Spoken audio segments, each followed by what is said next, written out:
ఇస్తలోట్ December 8వ తేదీ 2024. ఈరోజు దేవుని వాక్యం. భూమి ఆకాశములను సృజించిన యెహోవా చేత మీరు ఆశీర్వదింపబడిన వారు.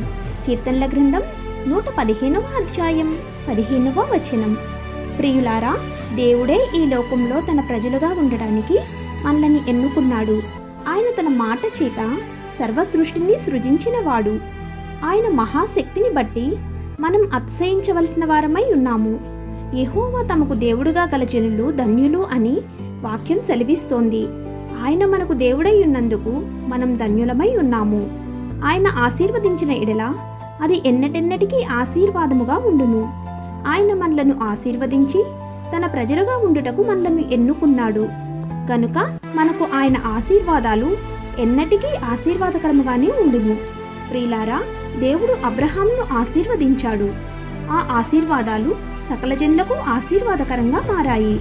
మనము కూడా ఆశీర్వదింపబడడానికే పిలువబడితిమి గనుక దూషణకు ప్రతిదూషణ చేయక ప్రతివారు సమాధానముగా ఉండువారమై ఉన్నాము. ఈ వాక్యం దేవుని చేత మనం ఆశీర్వదింపబడిన వారము కనుక మనం ఇతరులకు ఆశీర్వాదకరంగా ఉండాలని తెలియచేస్తోంది. అందుకే ఆశీర్వాదకరంగా బ్రతుకుదాం. దేవుని గొప్ప ఆశీర్వాదాలు మనకు తోడై ఉండునుగాక. ఆమేన్. God bless you.